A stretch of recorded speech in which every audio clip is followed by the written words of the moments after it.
The Ukrainian military took back control of Kherson, which had been occupied by the Russians for nearly 9 months. Many were astonished by the lightning speed with which this happened, because after the Russians announced the withdrawal of troops under the guise of saving the lives of personnel, only a few days had passed. In my opinion, the liberation of Kherson should have taken place in late November or early December.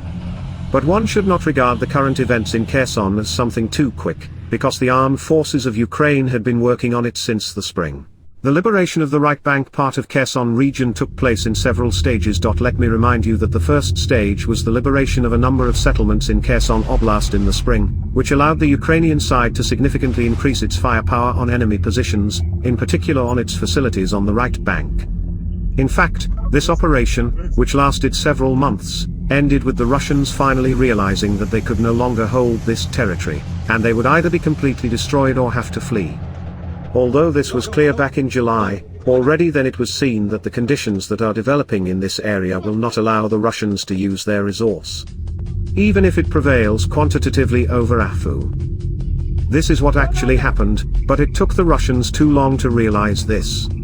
And the current advance of the Afu, and the liberation of the right bank is now taking place because the occupiers have been making a chaotic, panicked escape, realizing that any line of defense here will no longer help them.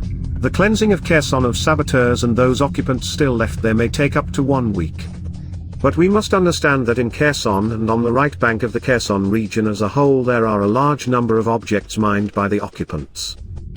If we talk about the territory on the right bank, the mopping up will last at least until the end of November, because it is the chaotic flight of the occupants that makes it impossible to do it faster.